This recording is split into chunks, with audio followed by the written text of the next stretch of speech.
السلام علیکم ورحمۃ اللہ وبرکاتہ۔ الحمد للہ نحمده ونستعینه ونستغفره ونؤمن به ونتوکل علیہ ونعوذ باللہ من شرور انفسنا ومن سیئات اعمالنا من يهده اللہ فلا مضل له ومن يضلله فلا هادی له ونشهد ان لا الہ الا اللہ وحدہ لا شریک له ونشهد ان سیدنا ومولانا محمدا عبدہ ورسولہ فصلی اللہ علیہ وسلم تسلیما کثیرا کثیرا۔ اما بعد فاعوذ باللہ من الشیطان الرجیم بسم اللہ الرحمن الرحیم۔ احل لکم لیلۃ الصیام الرفث الی نسائکم ہن لباس لکم وانتم لباس لہن علم اللہ انکم کنتم تختانون انفسکم فتاب علیکم وعفا عنکم فالآن باشروهن وابتغوا ما كتب الله لكم وكلوا واشربوا حتى يتبين لكم الخيط الأبيض من الخيط الأسود من الفجر ثم أتموا الصيام إلى الليل ولا تباشروهن وأنتم عاكفون في المساجد تلك حدود الله فلا تقربوها كذلك يبين الله آياته للناس لعلهم يتقون رب اشرح لي صدري ويسر لي أمري واحلل عقدة من لساني يفقهوا قولي۔ حضرات، پچھلی نشست میں رمضان المبارک کے روزوں کے حوالے سے تفصیلی گفتگو ہوئی تھی، اور آخری آیت جو ہم نے سمجھنے کی کوشش کی تھی اس کو پھر ذہن میں تازہ کر لیجئے۔ وَإِذَا سَأَلَكَ عِبَادِي عَنِّي فَإِنِّي قَرِيبٌ، اے نبی صلی اللہ علیہ وسلم، جب آپ سے میرے بندے میرے بارے میں سوال کریں تو انہیں بتا دیجئے میں ان کے بالکل قریب ہوں۔ اجیب دعوت الداعی اذا دعان، میں ہر پکارنے والے کی ایک پکار کو نہ صرف سنتا ہوں بلکہ جواب دیتا ہوں۔ فَلْيَسْتَجِيبُوا لِي، تو میرے بندوں کو بھی چاہیے کہ میری بات مانے، میرا کہنا مانے۔ وَلْيُؤْمِنُوا بِي، اور مجھ پر ایمان محکم رکھیں۔ لعلہم یرشدون، اس سے امید ہے کہ وہ فوز و فلاح اور کامیابی تک پہنچ جائیں گے۔ اب جو آیت میں نے ابھی تلاوت کی تھی وہ قرآن حکیم کی طویل آیات میں سے ہے، خاص طور پر رمضان کی راتوں کے حوالے سے۔ یہ بات ذہن میں رکھیے کہ ہم سے پہلے جو امت مسلمہ تھی، یہود اور نصارہ، ان کے لیے جو روزے کے اوقات تھے وہ رات کو آنکھ لگتے ہی شروع ہو جاتے تھے، اور اس کے بعد پوری رات بھی اسی حالت میں بیتتی تھی، اور پھر یہ کہ اگلا پورا دن جو ہے طلوع آفتاب سے لے کر غروب آفتاب تک وہ بھی تمام جو بھی پابندیاں ہیں روزے کی وہ اس کو باقاعدہ برداشت کرتے تھے۔ لیکن یہ کہ اس امت پر، نبی اکرم صلی اللہ علیہ وسلم کی امت محمد پر اللہ تعالیٰ کا جو انعام و احسان ہوا، اس کا ایک مظہر یہ بھی ہے کہ اس دورانیے کو کم کر دیا گیا۔ اب دورانیے کا جو ہے تعلق اس آیت سے ہے کہ کب سے کب تک آپ کو روزہ رکھنا ہے، جسے ہم صبح صادق کہتے ہیں، جس کے لیے یہاں الفاظ آگے آ جائیں گے، حتیٰ یتبین لکم الخیط الابیض من الخیط الاسود من الفجر، اس وقت سے لے کر اور پھر یہ کہ سورج کے غروب ہونے تک کا یہ دورانیہ بڑا مختصر رہ گیا۔ اور دوسری بات یہ ہے کہ اہل کتاب کے ہاں روزے میں رات کے اوقات میں اپنی بیویوں کے ساتھ تعلق زن و شوق قائم کرنا جو ہے اس کی قطعاً ممانعت تھی۔ جس طرح کھانے پینے کا جو ہے وہ پابندی برداشت کی ہے، اسی طرح اس کے بارے میں بھی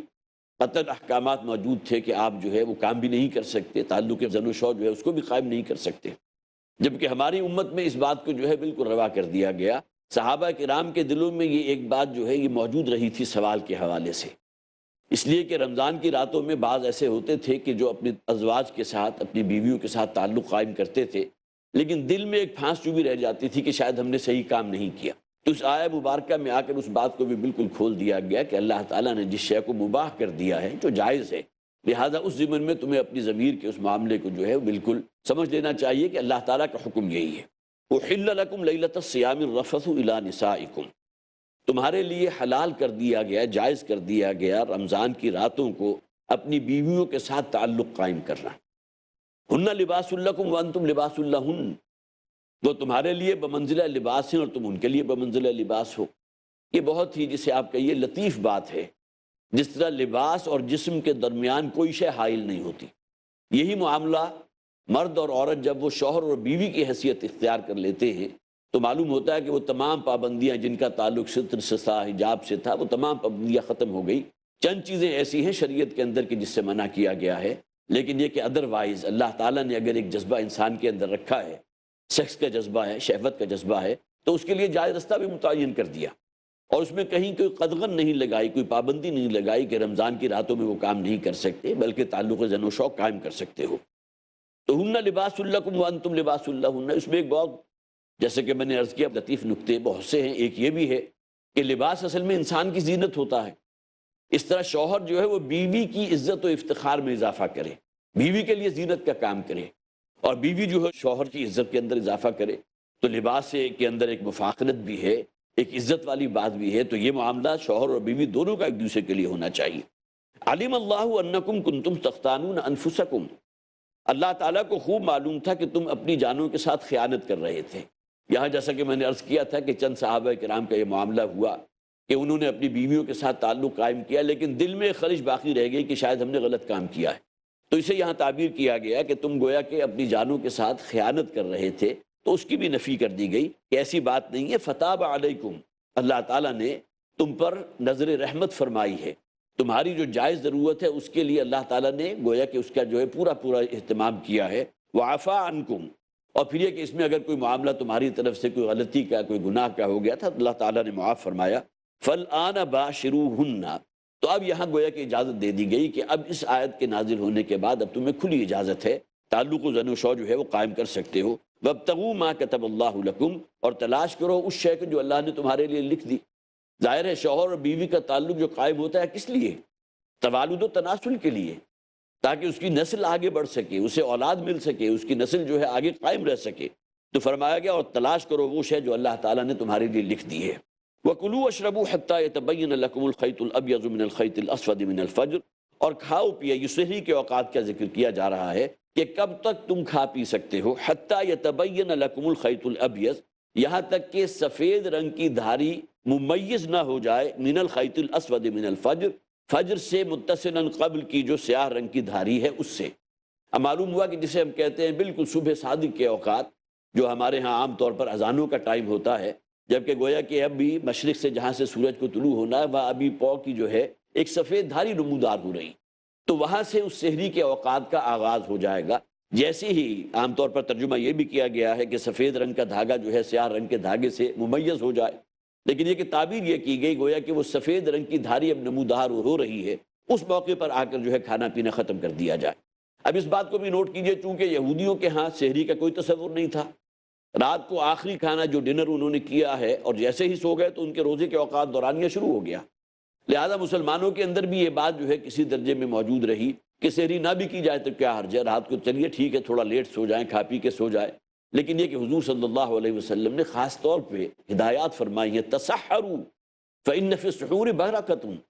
سحری ضرور کیا کرو، اس لیے کہ سحری کے اندر اللہ تعالیٰ نے بڑی برکت رکھی ہے۔ اور گویا کہ اس حوالے سے بھی اہل یہود جو ہے، اہل کتاب یہود و نصارہ، ان کے روزوں سے بھی اس کے اندر ایک فرق واقع ہو گیا۔ ہمارے ہاں عام طور پہ اس میں سستی کی جاتی ہے،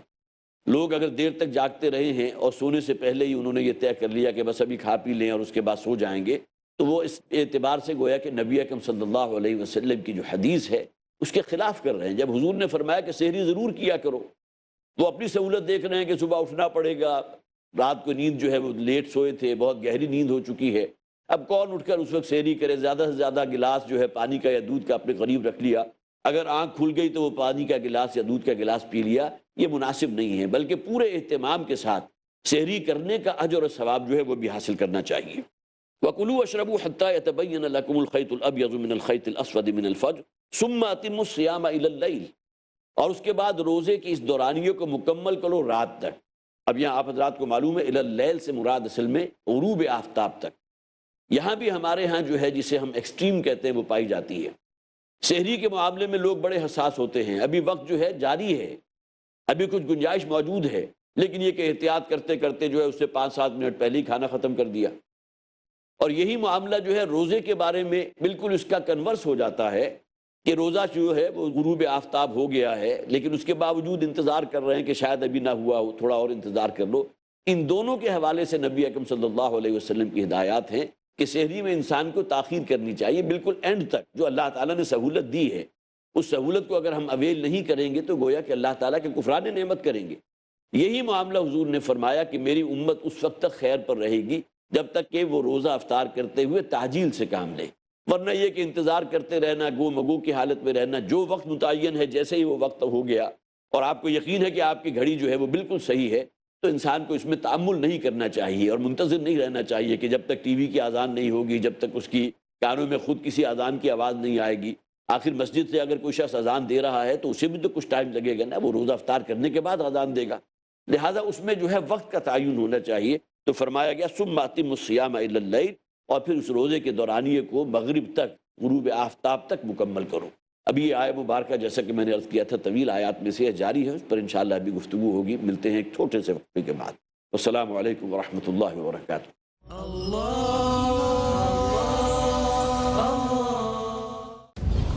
کار رہا ہے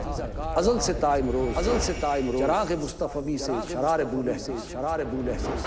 اے بنی نو انسان، اپنے رب کی بندگی کرو جس نے تمہیں پیدا کیا۔ ایمان و انسانیت کی حفاظت ہو۔ اے نبی ان سے کہہ دیجئے کہ اگر تم اللہ سے محبت کرنا چاہتے ہو تو میری اتباع کرو، اللہ خود تم سے محبت کرنے لگ جائے گا۔ کفر و شرک کی مخالفت ہو۔ اللہ کے سوا کسی کی بندگی نہیں کریں گے اور اللہ کے سوا کسی کو رب نہیں بنائیں گے، بدکاریوں کی مذمت ہو، تاکہ تم افراط اور تفرید کے دھکوں سے بچ سکو۔ ڈاکٹر محمد طاہر کھٹوانی۔ اے قرآن والو، قرآن کو تکیہ نہ بنا لینا، جو میری ہدایت کی پیروی کرے گا وہ تو یقیناً کامیاب ہوگا۔ دیجیے اپنے ہر قول و عمل سے مومن ہونے کی پہچان، رب کا فرمان، ہر اتوار شام 5:30 بجے اور دوبارہ رات 12 بجے انڈیا میں پیس ٹی وی اردو پر۔ Fridays provide In Britain, we are facing one big problem, that are you Muslim or British? the space to talk, In India, back home, they ask, are you a Muslim first or Indian first? And we Muslims should know how to reply, how to turn the tables over. the place to knock, Why Trinity cannot be regarded in that sense, Father, Son and Holy Spirit? the opportunity to ask, But even if we agree that what the Christians say, that he was crucified, so if Jesus Christ, peace be upon him, died for 3 days, who controlled the world? That means even God died? the freedom to unmask, So there are various ways which we can prove the argument to be wrong. let's meet Dr. Zakir ہر جمعہ رات 8 بجے اور دوبارہ صبح 10 بجے India میں Peace TV Urdu پر۔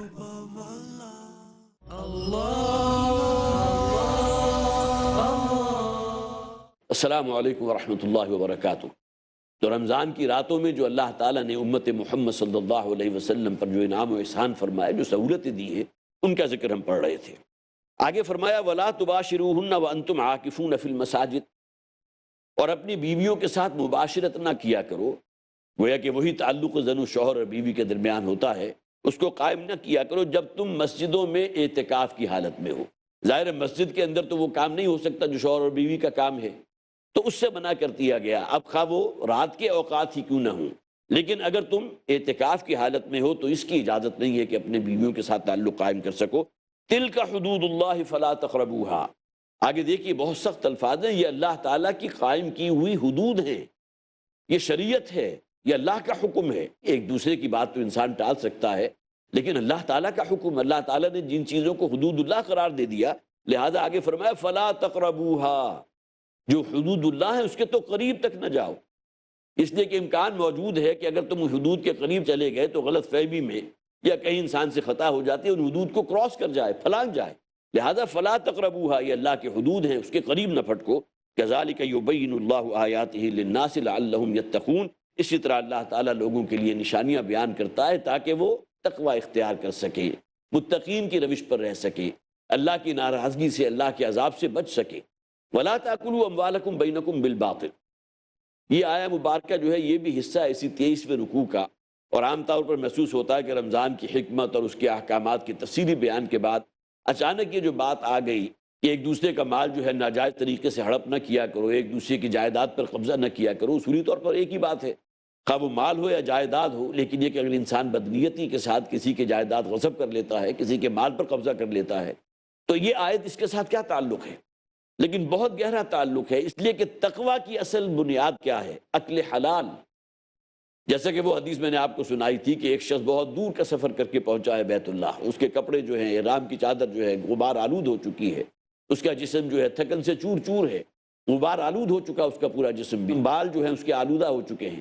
اور بیت اللہ کے پردے پکڑ پکڑ کے وہ اللہ کو پکار رہا ہے، دعائیں کر رہا ہے۔ حضور نے فرمایا اس حدیث میں فَأَنَّىٰ يُسْتَجَابُ لِذَٰلِكَ، اس شخص کی دعا اللہ تعالیٰ کیسے قبول کرے گا کہ جس کا کھایا پیا بھی حرام کا ہے، جو تن و توس جو پل کل بڑا ہے وہ بھی حرام مال سے بڑا ہے۔ اب یہ تمام چیزیں ہمیں اپنے ذہن میں رکھنا چاہیے کہ عبادات کی قبولیت کی شرط لازم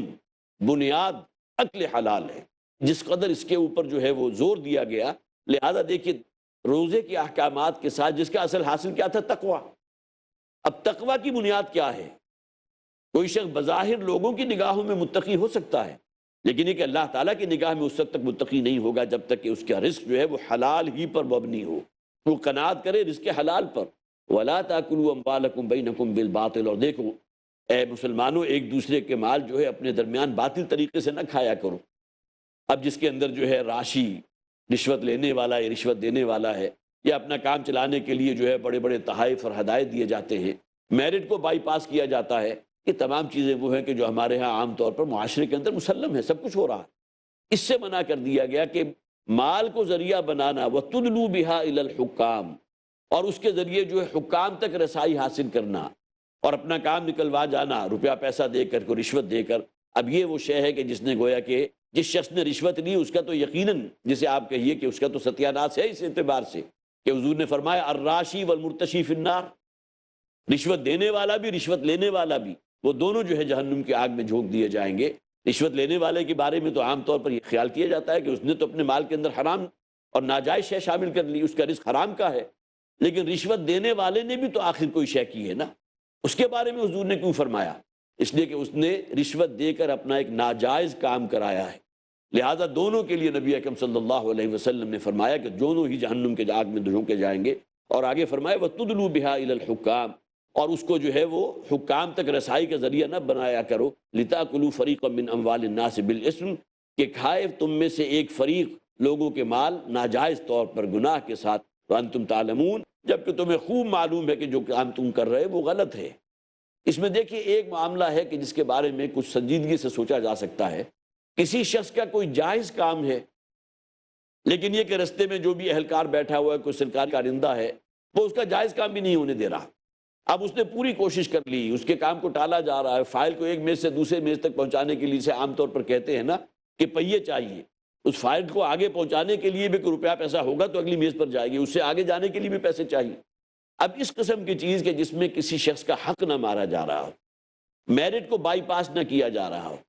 کسی کے ساتھ کوئی ظلم اور زیادتی نہ ہو، یہاں اگر کسی شخص کو انتہائی مجبوری کی حالت میں وہ پوری کوشش کرے کہ کام جو ہے بالکل فیئر طریقے سے کروائے، لیکن اگر کہیں کوئی ایسا معاملہ ہو جائے تو شاید یہ دینے والا شخص جو ہے جس نے وہ پیسے دیے ہیں، کوئی 100-200 کا نوٹ دے دیا کسی کلرک کو کہ بھئی میری فائل کو آگے پہنچا دو، جبکہ اسے یقین ہے اور اس کا دل گواہی دے رہا ہے کہ میں کسی کا حق نہیں مار رہا، میں میرٹ کو بائی پاس نہیں کر رہا، کسی کی حق تلفی نہیں کر رہا،